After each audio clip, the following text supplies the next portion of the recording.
Bonjour, chers amis électriciens. Aujourd'hui, nous allons apprendre à créer une armoire électrique avec le logiciel de ce Schneider XL Pro 3. Vous avez l'interface du logiciel qui est là. Et à partir de ce logiciel, nous allons prendre un exemple concret, un schéma d'armoire. Et à partir de ce schéma, nous allons concevoir l'armoire technique.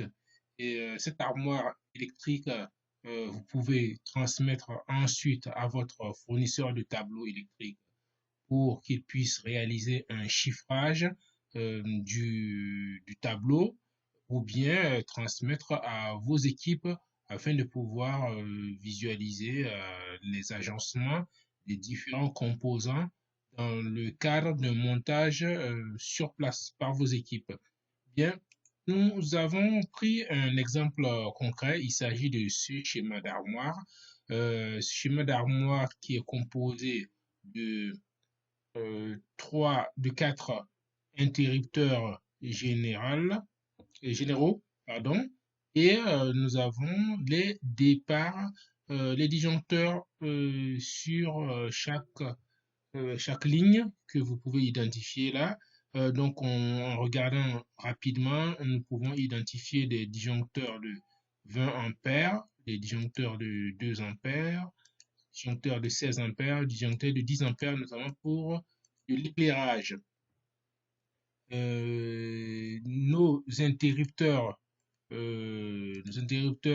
généraux ont un calibre de 40 ampères. Cela est associé à un différentiel de 30 milliampères.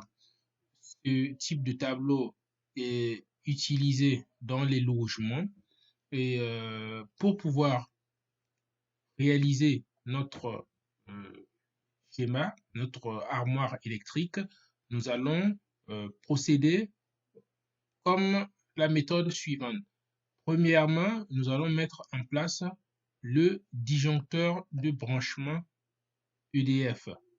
À partir de ce disjoncteur de branchement, nous allons faire le premier interrupteur avec les départs associés, puis nous allons implanter le deuxième interrupteur ainsi que les départs associés, le troisième et le quatrième.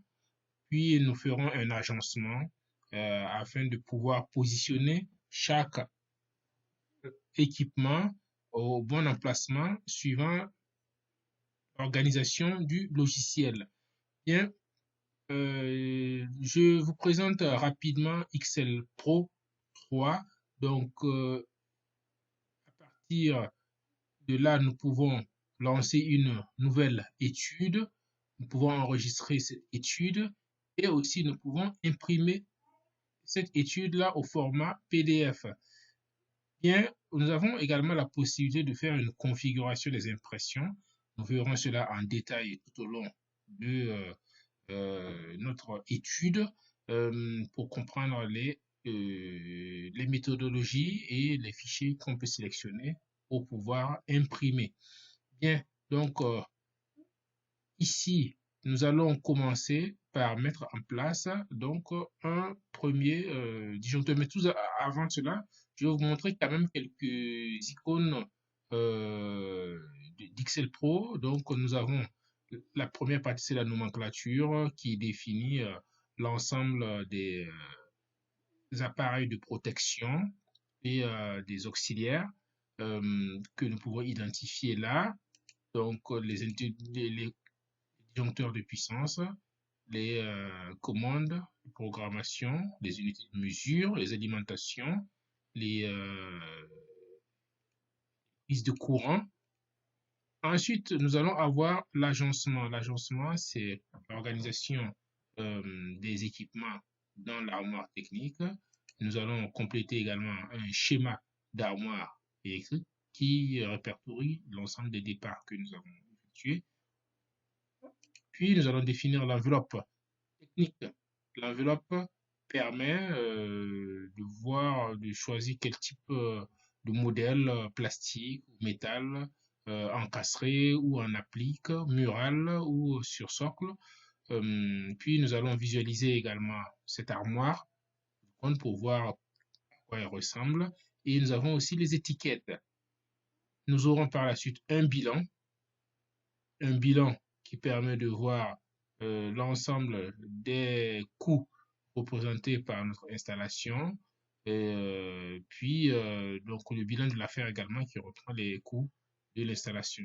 Oui, donc l'arborescence utilisée dans le cadre de système où nous avons plusieurs armoires associées.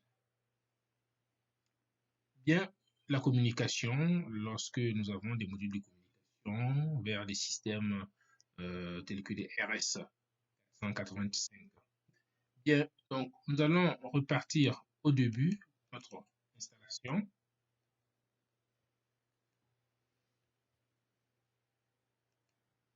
La nomenclature.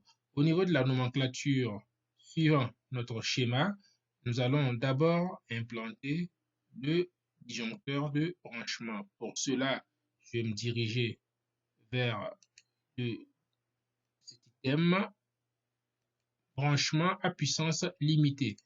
J'espère que vous avez pu remarquer cela. Branchement à puissance limitée. On double-clique là-dessus.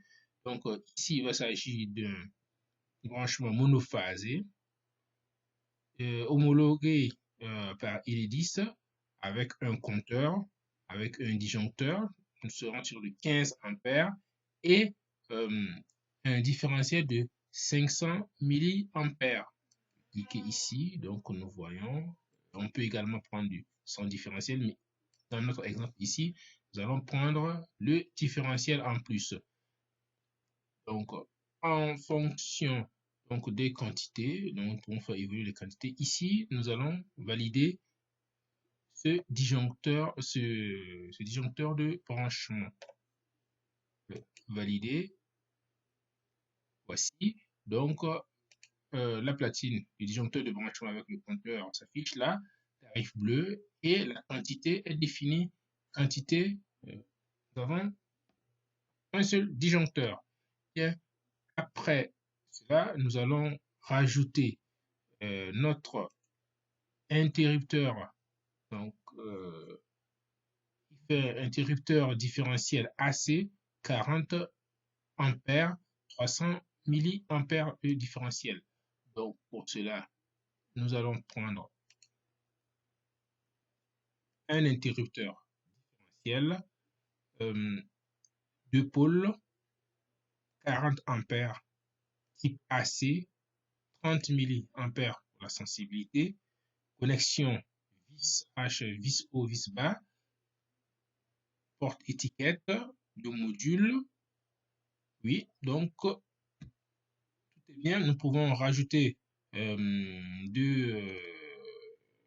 signal défaut, mais il s'agit d'un tableau pour du logement, donc on n'a pas besoin de rajouter un système SD là-dessus. En quantité, nous avons une seule quantité. Je vais ajouter et fermer. Bien, donc l'interrupteur différentiel est là. Puis, qu'est-ce que nous avons? Nous avons deux disjoncteurs 20 ampères, un disjoncteur 2 ampères, deux disjoncteurs 16 ampères et deux disjoncteurs 10 ampères. Donc, premièrement, nous allons mettre en place nos disjoncteurs modulaires 20 ampères, deux pôles, 20 ampères, courbe C. Donc, sans différentiel, vis à vis, c'est bon. Donc, nous avons besoin de deux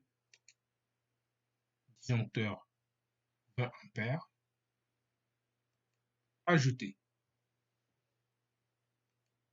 Bien, donc ces deux disjoncteurs sont rajoutés par ici. Donc, nous faisons un disjoncteur de pôle 2 ampères, courbe C, tout est OK, ajouter.